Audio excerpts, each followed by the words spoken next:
नमस्कार, आप सभी का स्वागत है आपके अपने किराड़ू क्लासेस के इस बेहतरीन यूट्यूब चैनल के ऊपर। और मैं विष्णु कुमार आप सभी का हृदय की गहराई से स्वागत करता हूं। हम बात करें सीईटी 2024 ग्रेजुएशन लेवल राजस्थान इतिहास से संबंधित कुछ क्वेश्चनों के बारे में, यानी राजस्थान इतिहास से संबंधित आपको एग्जाम के अंदर कौन कौन से क्वेश्चन पूछे जा सकते हैं और पहले के एग्जाम के अंदर कौन कौन से क्वेश्चन पूछे गए उनके बारे में हम अध्ययन करेंगे। और जो साथी किराड़ू क्लासेस के यूट्यूब चैनल के ऊपर पहली बार आए वह चैनल को सब्सक्राइब कर लीजिएगा और साथ ही बेल आइकन को प्रेस कर दे जिससे आने वाली वीडियो का नोटिफिकेशन आप तक पहुंच सके। तो आज की सेशन का हमारा पहला क्वेश्चन रहने वाला है, निम्नलिखित में से किस सभ्यता से उत्खनन में बस्तियों के 8 स्तर मिले। अब अपने राजस्थान के अंदर आपको बहुत सारी सभ्यता देखने को मिलेगी। अब उसके अंदर से एक सभ्यता ऐसी है जिसके उत्खनन के अंदर बस्तियों के 8 स्तर मिले साहब। अब कौन सी सभ्यता से मिले? क्या लाचुरा सभ्यता से मिले, ऑप्शन बी आहड़ सभ्यता से, ऑप्शन सी गिलुंड सभ्यता से, या ऑप्शन डी भागोर सभ्यता से। तो कौन सी सभ्यता से मिलते हैं? बिल्कुल बहुत बढ़िया, आहड़ सभ्यता से मिलते हैं साहब। कौन सी सभ्यता से? आहड़ सभ्यता। यह आहड़ सभ्यता कहाँ पे है? आहड़ सभ्यता अपने राजस्थान के जो प्यारा से जिला है, कौन सा? उदयपुर। कहाँ से? उदयपुर से मिले है साहब। अब उदयपुर के बारे में भी आपको ध्यान रखना है कि उदयपुर को क्या कहा जाता है? उदयपुर को झीलों की नगरी कहा जाता है। क्या कहा जाता है उदयपुर को? उदयपुर को झीलों की नगरी कहा जाता है साहब। और उदयपुर के बारे में और क्या ध्यान रखना है जो हमारी एग्जाम की दृष्टि से इंपॉर्टेंट है? उदयपुर के अंदर एक झील बनी हुई है, कौन सी? फतेह सागर झील। कौन सी झील बनी हुई है? फतेह सागर झील। ये भी कहाँ पर बनी हुई है? फतेह सागर झील भी उदयपुर के अंदर है। बागौर की हवेली के बारे में भी आपको पूछा जा सकता है कि बागौर की हवेली कहाँ पे? बागौर की हवेली भी है कहाँ पे? बिल्कुल साहब उदयपुर के अंदर। सहेलियों की बाड़ी कहाँ पर स्थित है? सहेलियों की बाड़ी भी उदयपुर के अंदर ही स्थित है ना। और हमारा क्वेश्चन था कि जो आहड़ सभ्यता है यहाँ से क्या मिले हैं उत्खनन के अंदर? किसके अंदर? उत्खनन के अंदर 8 बस्तियां के अवशेष मिले। कितनी बस्तियां? 8 बस्तियों के स्तर मिले। कितनी बस्तियों के स्तर मिले? 8 बस्तियों के स्तर हमको देखने को मिलेंगे यहाँ से। चलो स्क्रीनशॉट ले लीजिएगा इसका। उसके पश्चात हम अगले क्वेश्चन की तरफ बढ़ने जा रहे हैं साहब। बिल्कुल बहुत बढ़िया। हाँ, अगला क्वेश्चन है, मुगल बादशाह शाहजहां और औरंगजेब के शासन काल में निरंतर मुगल दरबार में कार्य करने वाले जयपुर के शासक का नाम बताए। कौन से शासक का? जयपुर के शासक का नाम बताना है आपको जो मुगल दरबार के अंदर, किसके में? मुगल दरबार के अंदर मुगल बादशाह शाहजहां और औरंगजेब के शासन काल के अंदर निरंतर मुगल दरबार में कार्य कर रहे थे। क्या कौन कर रहे थे? राजा मान सिंह, मिर्जा राजा जय सिंह, या महाराजा सवाई जय सिंह, या महाराजा भगवंत दास। तो इसके अंदर अपना राइट आंसर कौन सा हो जाएगा? अपना राइट आंसर हो जाएगा ऑप्शन बी। कौन सा हो जाएगा? ऑप्शन बी हमारा राइट आंसर हो जाएगा। जो मिर्जा राजा जय सिंह है ना, ये मुगल बादशाह कौन थे? शाहजहां और औरंगजेब के शासन काल के अंदर मुगल दरबार के अंदर निरंतर कार्य करने वाले थे साहब। कौन थे? मिर्जा राजा जय सिंह। चलो आगे बढ़ते हैं अगले क्वेश्चन की तरफ। और अगला क्वेश्चन है आपके सामने, महाराणा प्रताप का राज्याभिषेक हुआ था। अब महाराणा प्रताप का राज्याभिषेक कहाँ पे हुआ था? तो क्या चित्तौड़गढ़ के अंदर हुआ था, या निम्बाहेड़ा के अंदर हुआ था, गोगुंदा के अंदर हुआ था, या बड़ी सादड़ी में हुआ था? अब महाराणा प्रताप के बारे में हम बात करें ना साथियों कि महाराणा प्रताप है कौन? महाराणा प्रताप। महाराणा प्रताप आजीवन चित्तौड़गढ़ के ऊपर अधिकार नहीं कर पाए थे। जो महाराणा प्रताप है, महाराणा प्रताप आजीवन अपनी पूरी जिंदगी के अंदर कहाँ पे? चित्तौड़गढ़ के ऊपर अधिकार नहीं कर पाए थे साहब, है ना। और महाराणा प्रताप का जन्म कहाँ पे हुआ था? महाराणा प्रताप का जन्म हुआ था कहाँ पे? कुंभलगढ़ के अंदर। कहाँ पे? कुंभलगढ़ में। कुंभलगढ़ के अंदर भी कहाँ पे? जूना कचहरी के अंदर। बादल महल है, बादल महल के अंदर जूना कचहरी है, वहां पे महाराणा प्रताप का जन्म हुआ था साहब, है ना। और महाराणा प्रताप के घोड़े का नाम भी आपको ध्यान रखना है कि महाराणा प्रताप के घोड़े का नाम क्या था? महाराणा प्रताप के घोड़े का नाम तो था चेतक और हाथी का नाम था राम प्रसाद। ये आपको ध्यान रखना है। और महाराणा प्रताप का राज्याभिषेक हुआ था गोगुंदा के अंदर। कहाँ पे हुआ था? गोगुंदा के अंदर महाराणा प्रताप का राज्याभिषेक हुआ था साहब, है ना। चलो स्क्रीनशॉट ले लीजिएगा इसका। उसके पश्चात हम अगले क्वेश्चन की तरफ आगे बढ़ते हैं। बिल्कुल। और अगला क्वेश्चन है, निम्नलिखित में से किस राजपूत शासक ने विजय कटकातु की उपाधि धारण की थी? अब यहाँ पे कुछ राजपूताना के शासक यानी अपने राजस्थान के कुछ शासक आपको यहाँ पर दे रखे। अब उसके अंदर से आपको बताना है कि कौन से राजपूत शासक ने विजय कटकातु की उपाधि धारण की थी? क्या महाराजा जसवंत सिंह ने की थी, या महाराणा कुंभा ने की थी, या ऑप्शन सी महाराणा सांगा ने की थी, या ऑप्शन डी महाराणा राज सिंह ने की थी? तो किसने की थी? जो महाराणा गज सिंह है, कौन? महाराणा गज सिंह। महाराणा गज सिंह ने कौन सी उपाधि धारण की थी? महाराणा गज सिंह ने उपाधि धारण की थी साहब एक कौन सी? विजय कटकातु। कौन सी? विजय कटकातु की उपाधि धारण की थी साहब। चलो आप भी इसका स्क्रीनशॉट ले लीजिएगा। उसके पश्चात हम अगले क्वेश्चन की तरफ आगे बढ़ेंगे साहब। बहुत बढ़िया है ना। सभी को गुड मॉर्निंग, जय श्री, सॉरी गुड इवनिंग। अरे गुड मॉर्निंग नहीं, गुड इवनिंग है, थोड़ा ध्यान रखा करो ना। चलो आगे बढ़ते हैं अगले क्वेश्चन की तरफ। और अगला क्वेश्चन है, किस चौहान शासक के द्वारा अजमेर में जो संस्कृत पाठशाला बनवाई थी? क्या? अजमेर किस शासक के द्वारा अजमेर में जो संस्कृत पाठशाला बनवाई थी उसे तोड़कर ऐबक ने 2.5 दिन का झोपड़ा मस्जिद बनवाया था साहब, है ना। इंपॉर्टेंट क्वेश्चन है कि कौन सा चौहान शासक था जिसके द्वारा अजमेर के अंदर संस्कृत पाठशाला बनवाई थी? ये क्वेश्चन तो यहाँ पर समाप्त हो गया। लेकिन उसे तोड़कर ऐबक ने 2.5 दिन का झोपड़ा या मस्जिद बनवाई थी। तो किसके द्वारा बनवाया गया था? अजयराज, अरुणोराज, विग्रहराज चतुर्थ, या ऑप्शन डी पृथ्वीराज तृतीय साहब। तो इसके अंदर कौन सा हो जाएगा? बिल्कुल जल्दी से बता दीजिएगा कि क्वेश्चन नंबर 5 है। क्वेश्चन नंबर 5 के अंदर अपना राइट आंसर कौन सा हो जाएगा? तो क्वेश्चन नंबर 5 के अंदर अपना राइट आंसर हो जाएगा कौन सा? विग्रहराज चतुर्थ। कौन हो जाएगा? विग्रहराज चतुर्थ के द्वारा क्या अजमेर के अंदर, कहाँ पे? अजमेर के अंदर क्या बनवाया गया था? संस्कृत पाठशाला बनवाई। कौन सी पाठशाला बनवाई? संस्कृत पाठशाला बनवाई जाती है। कौन सी पाठशाला? संस्कृत पाठशाला बनवाई जाती है साहब। अब ये संस्कृत पाठशाला है इसको तोड़वा दिया साहब। किसने तोड़वाया? ऐबक के द्वारा इस पाठशाला को तोड़वा दिया गया। और इस पाठशाला को तोड़वा कर क्या? इस पाठशाला को तोड़वा कर क्या? इस पाठशाला को तोड़कर क्या बना दिया गया? 2.5 दिन का झोपड़ा बना दिया। क्या बना दिया? 2.5 दिन का झोपड़ा बना दिया साहब। पहले तो क्या थी? ये संस्कृत पाठशाला थी, लेकिन ऐबक के द्वारा इसे तोड़कर क्या बना दिया? 2.5 दिन का झोपड़ा बना दिया साहब। ये आपको ध्यान रखना है। चलो स्क्रीनशॉट ले लीजिएगा इसका। उसके पश्चात हम अगले क्वेश्चन की तरफ आगे बढ़ने जा रहे हैं। बहुत बढ़िया, बहुत बढ़िया ना।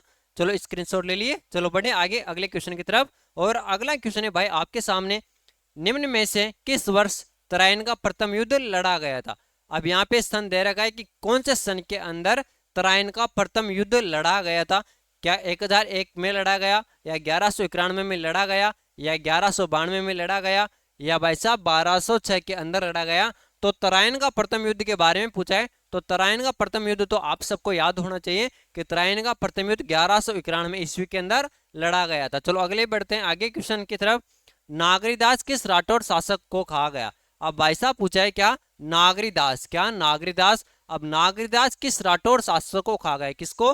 किस राठौड़ शासक को नागरीदास कहा गया? क्या महाराजा मान सिंह को कहा गया, या महाराजा सावंत सिंह को कहा गया, या महाराजा भीम सिंह को कहा गया, या महाराजा गज सिंह को कहा गया साहब, है ना। तो किसे कहा जाता है? नागरीदास कहा जाता है। किसको? महाराजा सावंत सिंह को। क्या कहा गया? जो महाराजा सावंत सिंह है ना, इनको क्या कहा गया? नागरीदास। क्या कहा गया? अरे भाई साहब इनको नागरीदास कहा जाता है। चलो स्क्रीनशॉट ले लीजिएगा इसका। उसके पश्चात अगले क्वेश्चन की तरफ बढ़ते हैं। अगला क्वेश्चन है, राव जोधा ने किस वर्ष में जोधपुर नगर की स्थापना की थी? क्वेश्चन बहुत शानदार पूछा है कि किसके द्वारा? राव जोधा के द्वारा। किसके द्वारा? राव जोधा के द्वारा किस वर्ष जोधपुर नगर की स्थापना की थी? जो जोधपुर है, जोधपुर की स्थापना किस वर्ष की गई थी साहब, है ना। क्या 1459 ईस्वी के अंदर की जाती है, या 1539 ईस्वी के अंदर, या 1526 के अंदर, या 1113 ईस्वी के अंदर की जाती है साहब? तो जल्दी से कमेंट करके बता दीजिएगा इसका राइट आंसर कौन सा हो जाएगा। अरे बहुत बढ़िया। कब है? 1459 के अंदर। कब की जाती है?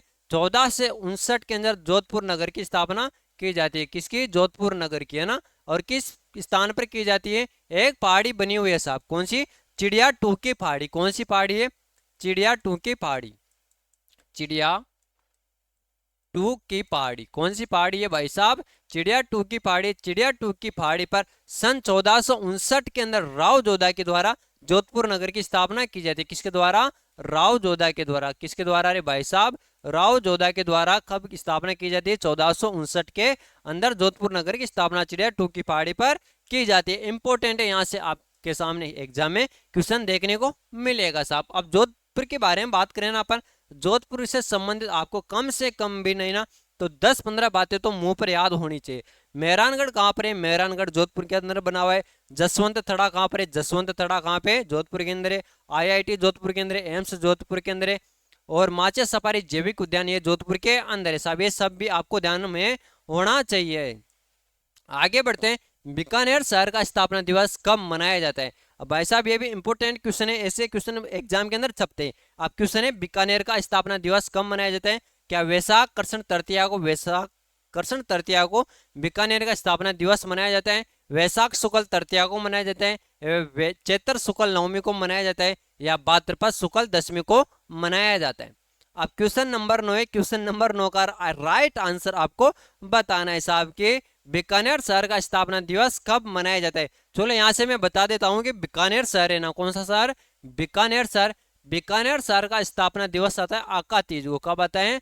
आका तीज के दिन आता है। किस दिन आता है रे भाई साहब? आका तीज के दिन आता है। अब चलो आपको थोड़ा बहुत भी पता होगा कि आका तीज कब आती है। क्या आका तीज कब आती है? तो आप बता सकते हो आराम से कि बीकानेर शहर का स्थापना दिवस आका तीज के दिन मनाया जाता है। लेकिन ये आका तीज आती कब है साहब? गर्मियों में। हाँ, अरे गर्मियों के अंदर तो आती है, लेकिन आपको क्या बताना है? समय बताना है, टाइम बताना है, महीना बताना है कि किस समय आका तीज आती है साहब। आप सीधा बताए गर्मियों के अंदर आती है ना। अरे वाह, क्या बात है, गर्मियों के अंदर आका तीज आती है। ये तो हमको भी पता है कि गर्मियों के अंदर ही आती है आका तीज, है ना। हाँ बताइए। नहीं, ऑप्शन ए मेरे को पता था। क्या मेरे को पता था कि आप ऑप्शन ए बताओगे। अरे भाई साहब कौन से, चलो ये तो आपका तो सही है ना कि वैशाख के माह के अंदर आती है। कौन से माह में? वैशाख के माह के अंदर आती है। अब वैशाख माह के बारे में भी ध्यान रखना है। दो पक्ष होते हैं। कौन से? एक तो होता है कर्षण पक्ष। कौन सा पक्ष होता है? कर्षण पक्ष होता है। और एक होता है शुक्ल पक्ष। अब एक कर्षण पक्ष और ये शुक्ल पक्ष है ना, ये दो सर्वाधिक कंफ्यूज पैदा करते हैं साहब। अब यहाँ पे दे दिया वैशाख कृष्ण तृतीया भी दे दिया और वैशाख शुक्ल तृतीया भी आपके सामने देखने को मिल रहा है। तो देखो जो आका तीज है ना, आका तीज आती है वैशाख शुक्ल तृतीया को। कब आती है? वैशाख शुक्ल तृतीया को आका तीज का त्योहार आता है। कौन सा? आका तीज आती है। और आका तीज के दिन कब? आका तीज के दिन बीकानेर शहर का स्थापना दिवस मनाया जाता है। किसका स्थापना दिवस मनाया जाता है? बीकानेर शहर का स्थापना दिवस मनाया जाता है। कब? आका तीज। देखो, और आका तीज भी कब आती है? आका तीज भी आती है कब? वैशाख शुक्ल तृतीया को आका तीज आती है। और ये आपको ध्यान रखना। और बीकानेर की स्थापना राव बीका के द्वारा की गई थी साहब। किसके द्वारा? राव बीका के द्वारा बीकानेर की स्थापना की गई थी। कब? वैशाख शुक्ल तृतीया को। चलो स्क्रीनशॉट ले लीजिएगा इसका। हाँ हाँ बिल्कुल, है ना। हाँ, आका तीज के अंदर, आका तीज के दिन जो अपना राजस्थान है, अपने राजस्थान के अंदर सर्वाधिक बाल विवाह होते हैं। क्या? जो आका तीज है ना, आका तीज के दिन सर्वाधिक बाल विवाह होते हैं। ये एक अबूझ सावा है, ये भी आपको ध्यान में होना आवश्यक है। चलो आगे बढ़े अगले क्वेश्चन की तरफ। और अगला क्वेश्चन है बीकानेर शासक अनूप सिंह द्वारा रचित ग्रंथ नहीं है साहब। यहाँ पर कुछ ग्रंथ दे रखे हैं। अब उन ग्रंथों के बारे में आपको बताना है कि ऐसा ग्रंथ है। क्या? ऐसा ग्रंथ है जो अनूप सिंह के द्वारा रचित नहीं है। क्योंकि क्वेश्चन पूछा है कि रचित नहीं है। क्या पूछा है? बीकानेर शासक अनूप सिंह द्वारा रचित ग्रंथ नहीं है। तो कौन सा ग्रंथ है जो बीकानेर शासक अनूप सिंह द्वारा रचित नहीं है? क्या अनूप विवेक नहीं है, साहित्य कल्पद्रुम नहीं है, या अनुपोदय नहीं है, या क्राम प्रबोध नहीं है साहब? तो बताइएगा इसके अंदर राइट आंसर कौन सा होगा साहब? बताइए बताइए, जल्दी जल्दी बताइए कौन सा होगा? साहित्य कल्पद्रुम होगा। साहित्य कौन सा? साहित्य कल्पद्रुम होगा ना। अब देखो ये साहित्य कल्पद्रुम है ना साथियों। क्या? साहित्य कल्पद्रुम ये किसके द्वारा रचित है? यह कर्ण सिंह के द्वारा रचित है। किसके द्वारा? कर्ण सिंह के द्वारा रचित है साहब। किसके द्वारा? कर्ण सिंह के द्वारा रचित ग्रंथ है। कौन सा? साहित्य कल्पद्रुम। अब ये अनूप विवेक है ना, ये भी किसके द्वारा रचित है? अनूप सिंह के द्वारा। किसके द्वारा? अनूप सिंह के द्वारा रचित है। और अनुपोदय एक से भी किसके द्वारा रचित है? अनूप सिंह के द्वारा रचित है। और फिर काम प्रबोध ये भी किसके द्वारा रचित है? अनूप सिंह के द्वारा रचित है। यानी ये तीन ग्रंथ है ना, कौन कौन से? एक अनूप विवेक, अनूप उदय और काम प्रबोध। ये तीन ग्रंथों किसके द्वारा रचित है? ये तीन ग्रंथों रचित है किसके द्वारा? बीकानेर के शासक अनूप सिंह के द्वारा। और ये ग्रंथ है ना कौन सा? साहित्य कल्पद्रुम। ये किसके द्वारा रचित है? यह ग्रंथ रचित है कर्ण सिंह के द्वारा। चलो आप इसका स्क्रीनशॉट ले लीजिएगा। उसके पश्चात अगले क्वेश्चन की तरफ आगे बढ़ते हैं। और अगला क्वेश्चन है आपके सामने, सवाई जयसिंह द्वारा निर्मित वेधशालाओं में सबसे बड़ी वेधशाला कहां पर स्थित है? अब क्वेश्चन बहुत शानदार पूछा है कि जो सवाई जयसिंह है, कौन? सवाई जयसिंह। सवाई जयसिंह के द्वारा क्या किया जाता है? देखो ये है सवाई जयसिंह। कौन है? सवाई जयसिंह। सवाई जयसिंह कौन थे? जयपुर के राजा थे साहब। कौन थे?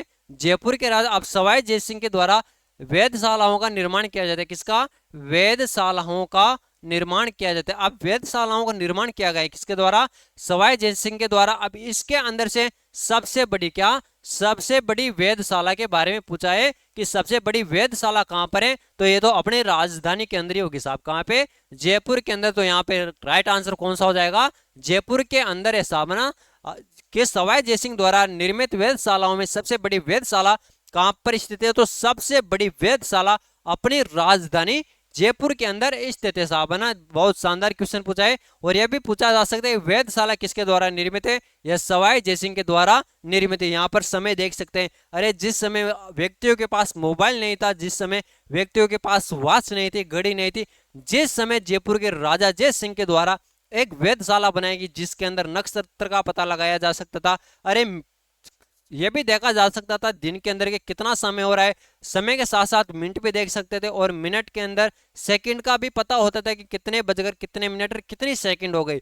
यह जब की बात है जब राजा महाराजाओं का समय था।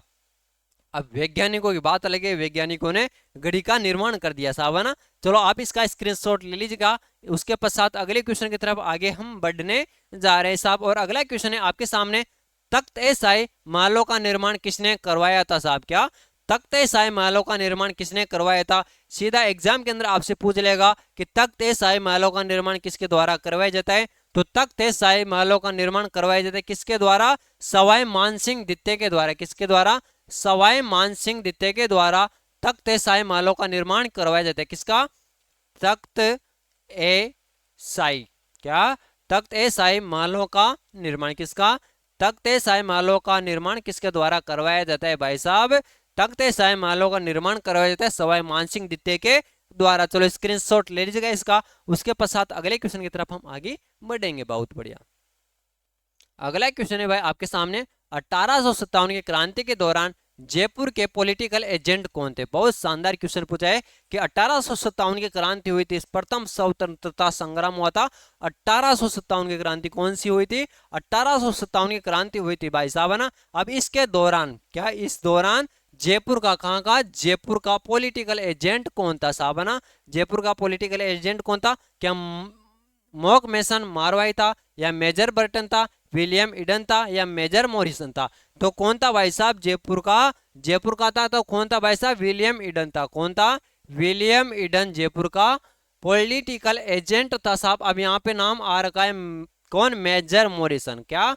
Major Morrison. ये मेजर मॉरिसन कहाँ के थे भाई साहब? मेजर मॉरिसन पॉलिटिकल एजेंट थे कहाँ के? भरतपुर के थे साहब। कहाँ के थे? भरतपुर के थे साहब, है ना। और विलियम इडन कहाँ के थे? विलियम इडन थे कहाँ के थे भाई साहब? जयपुर के। और नाम आया है मेजर बर्टन का। किसका? मेजर बर्टन का। ये मेजर बर्टन कहाँ के थे? मेजर बर्टन थे भाई साहब कोटा के। कहाँ के थे? कोटा के। और मॉक मेसन कहाँ के थे भाई साहब? मैग मोसन थे कहाँ के? मारवाड़ के। कहाँ के? मारवाड़। चलो आप इसका स्क्रीनशॉट ले सकते हो। उसके पश्चात अगले क्वेश्चन की तरफ हम आगे बढ़ेंगे। बहुत बढ़िया। और अगला क्वेश्चन है आपके सामने, राजस्थान में 1857 में पहला विद्रोह कब और कहां हुआ था? अब अपना राजस्थान है, अपने राजस्थान के अंदर 1857 की क्रांति हुई। क्या हुई? 1857 की क्रांति हुई थी। अब इसके अंदर आपको बताना है कि पहला विद्रोह कब हुआ था साहब। क्या? 1857 की क्रांति का अपने राजस्थान के अंदर पहला विद्रोह कहां पे हुआ था? अब आप देख सकते हो यहाँ पे, इसी हिसाब से आप बता देगो, है ना, कि कहां पे हुआ था। क्या 28 मई 1857 को प्रथम विद्रोह हुआ था, या 3 जून 1857 को हुआ था, या 21 अगस्त 1857 को हुआ था, या 9 सितंबर 1857 को पहला विद्रोह हुआ था साहब? क्वेश्चन नंबर 14 है। इसके बारे में आपको बताना है कि पहला विद्रोह कब हुआ था और कहां पे हुआ था। देखो पहला विद्रोह तो आपको सबको पता चल गया, 28 मई 1857 को हुआ था। कब? 28 मई 1857 को हुआ था। लेकिन ये तो पता चल गया कब का। अब यहाँ पे पूछा है कहां पे हुआ था। क्या? कहां पे हुआ था? तो ये कहां पे हुआ था? नसीराबाद के अंदर। कहां पे? नसीराबाद के अंदर हुआ था। कहां पे हुआ था भाई साहब? नसीराबाद के अंदर हुआ था। और नसीराबाद के शासक कौन थे? बख्तावर सिंह। कौन थे? बख्तावर सिंह। बख्तावर सिंह, यह आपको ध्यान होना चाहिए साहब कि 1800 राजस्थान में 1857 में पहला विद्रोह 28 मई 1857 को होता है। कब? 28 मई 1857 को होता है साहब। और कहाँ पे होता है? नसीराबाद के अंदर होता है। चलो आगे बढ़ते हैं। राजस्थान में छावनी बोर्ड की स्थापना कब की गई थी? अब अपना राजस्थान है, अपना राजस्थान के अंदर छावनी बोर्ड की स्थापना कहां पर की गई थी? तो सीधा याद रखना है कि छावनी बोर्ड की स्थापना तो नसीराबाद के अंदर ही की गई थी। कहां पे? नसीराबाद के अंदर की गई थी। चलो आगे बढ़े। बहुत अच्छे। अगला क्वेश्चन है 1857 की क्रांति के समय भरतपुर राज्य में विद्रोह कब हुआ था? अब 1857 की क्रांति होती है और 1857 की क्रांति के समय क्या? 1857 की क्रांति के समय जो भरतपुर राज्य था, कौन सा? भरतपुर राज्य था। अब इस भरतपुर राज्य में विद्रोह कब हुआ था साहब? इस भरतपुर राज्य के अंदर विद्रोह हुआ था 31 मई 1857 को। कब हुआ था? 31 मई 1857 को हुआ था। और इस समय यहाँ का शासक था जसवंत सिंह द्वितीय। कौन था? जसवंत सिंह द्वितीय। जसवंत सिंह द्वितीय। देखो आपको एग्जाम के अंदर क्या क्या बातें याद रखनी है, मैं आपको पहले भी कल क्लास में बताया था कि जो 1857 की क्रांति हुई थी साहब, क्या 1857 की क्रांति हुई थी, तो 1857 की क्रांति से संबंधित क्या क्या बातें आपको ध्यान रखना है। जो अपने राजस्थान के अंदर 19 रियासत थी, कौन थी? 19 रियासत। उनकी रियासतों के बारे में आपको ध्यान रखना है कि कौन सी रियासत के अंदर कौन सा शासक था 1857 की क्रांति के समय। और आपको यह भी याद रखना है कि वहां का पॉलिटिकल एजेंट किसको बनाया गया था। और एक बात याद रखनी है आपको, एकीकरण से संबंधित, किससे? एकीकरण से संबंधित बातें याद रखनी है। यानी कोई रियासत है, क्या कोई रियासत है, उस रियासत का एकीकरण हुआ था, है ना? क्या हुआ? वो रियासत का एकीकरण हुआ। अब उस रियासत का एकीकरण के समय वहां का शासक कौन था और किस संघ के अंदर उसका विलय हुआ था, ये बातें आपको ध्यान रखना अति आवश्यक है ना। ये एग्जाम के अंदर पूछी जाती है भाई साहब, सीधी पूछी जाती है ना। आप इनको हल्के के अंदर ले लेते हो ना, इनको हल्के में नहीं लेना है आपको। आगे बढ़ते हैं साहब अगले क्वेश्चन की तरफ। टोंके नवाब की सेना ने किसके नेतृत्व में विद्रोह किया था साहब? अब टोंके नवाब की सेना, क्या टोंके नवाब की सेना ने किसके नेतृत्व में विद्रोह किया था? क्या विलायत खां के नेतृत्व में, उस्मान खां या सादुल्ला खां या मीर आलम खां? तो इसके अंदर अपना राइट आंसर कौन सा हो जाएगा, जल्दी से बता दीजिएगा। अब ये टोंक रियासत है ना, टोंक। आप टोंक के बारे में हम बात कर ले थोड़ा बहुत, है ना, जब तक आप इसका राइट आंसर बता दीजिएगा। ये टोंक है ना, ये एकमात्र मुस्लिम रियासत थी। कौन सी थी? एकमात्र मुस्लिम रियासत। एकमात्र मुस्लिम रियासत, है ना। कौन सी थी? एकमात्र मुस्लिम रियासत थी टोंक। और अपन पढ़ते हैं ना कि अपने राजस्थान के अंदर 19 रियासत, 3 ठिकाने थे। कितने? 3 ठिकाने। अब वो एक ठिकाना था लावा, वो भी कहाँ पे? वो भी टोंक के अंदर ही है। वो लावा ठिकाना है ना, वो लावा ठिकाना भी कहाँ पे? वो लावा ठिकाना भी कहाँ पे? टोंक के अंदर है। और ये टोंक है बनास नदी के किनारे पर बसा हुआ शहर है साहब, है ना। और बिल्कुल सुनहरी कोठी भी यहाँ पर ही बनी हुई है, रशिया की छतरी भी यहाँ पर ही है ना। हाँ बिल्कुल, सुनहरी कोठी, हाँ वो भी यहाँ पर ही है। अरबी पारसी शोध संस्थान भी यहाँ पर ही है ना। हाँ बिल्कुल, बहुत बढ़िया है ना। चलो बताइएगा अब, है ना, इसका राइट आंसर बताइएगा कि टोंक में नवाब की सेना ने किसके नेतृत्व में विद्रोह किया था? तो किसके नेतृत्व के अंदर विद्रोह किया था? मीर आलम खां के नेतृत्व में। किसमें? मीर आलम खां के नेतृत्व में विद्रोह किया था ना। किसके नेतृत्व में? मीर आलम खां के नेतृत्व में विद्रोह किया था। चलो आगे बढ़े। और अगला क्वेश्चन है आपके सामने, बिजौलिया किसान आंदोलन के तृतीय चरण का नेतृत्व किसने किया था? अब अपने राजस्थान के अंदर सर्वाधिक दिनों तक, यानी सर्वाधिक समय तक, लंबे समय तक चलने वाला एकमात्र किसान आंदोलन है। कौन सा? बिजौलिया किसान आंदोलन। कौन सा? बिजौलिया किसान आंदोलन। अब बिजौलिया किसान आंदोलन का जो तीसरा चरण है, कौन सा चरण? तीसरा चरण। इसका नेतृत्व किसने किया था साहब, है ना? क्या साधु सीताराम दास ने किया था, या माणिक्य लाल वर्मा ने किया था, या ऑप्शन सी विजय सिंह पथिक ने किया था, या राम नारायण चौधरी ने किया था साहब? बताइए जल्दी से कमेंट करके बता दीजिएगा इसका राइट आंसर क्या होगा साथियों ना, जब तक मैं पानी पी लेता हूँ।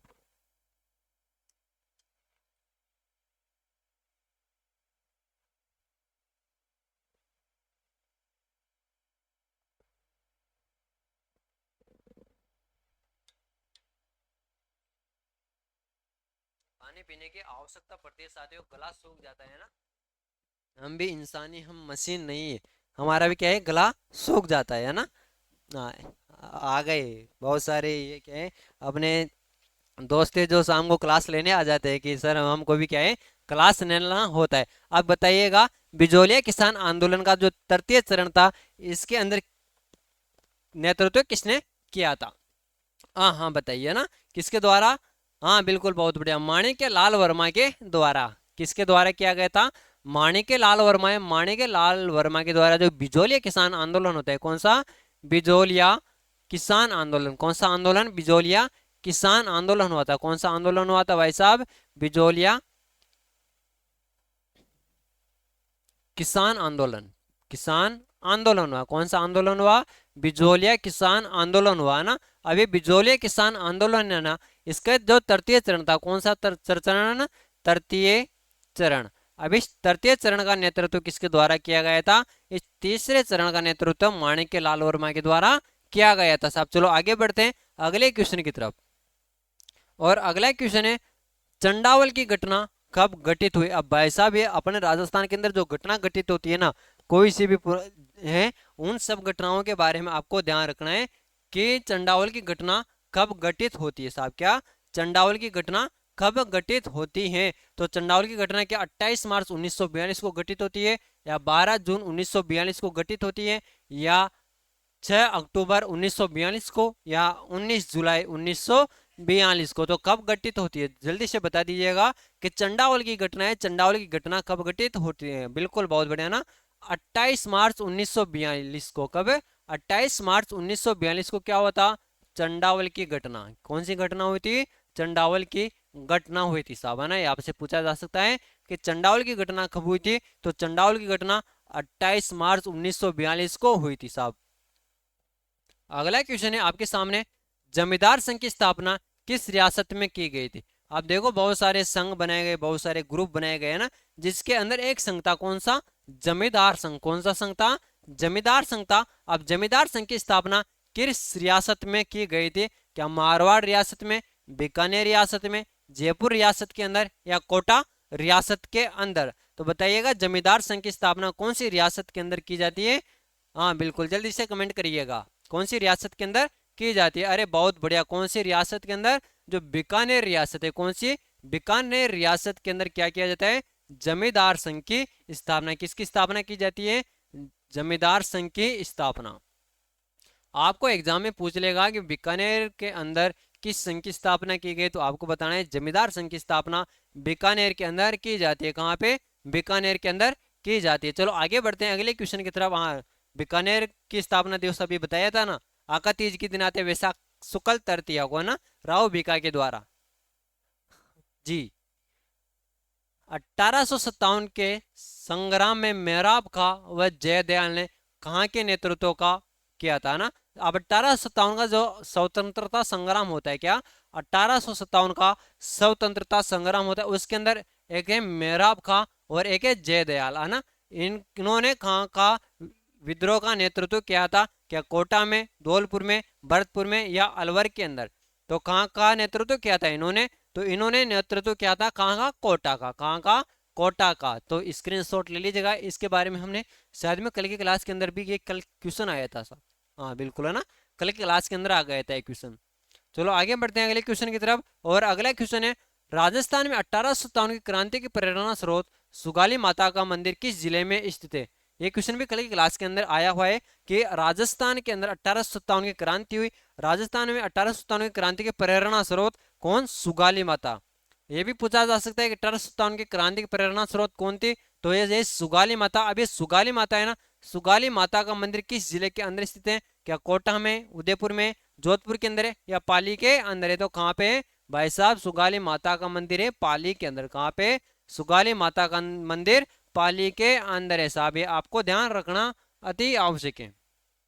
बिल्कुल साहब, अब आज के सेशन के अंदर हमने चर्चा की कुल 22 क्वेश्चनों के ऊपर। कितने क्वेश्चन? 22 क्वेश्चनों के ऊपर। और आपका प्यार एवं सहयोग ऐसा है बना रहे तो हम लंबे समय तक ये क्लास आपके लिए जारी रखेंगे।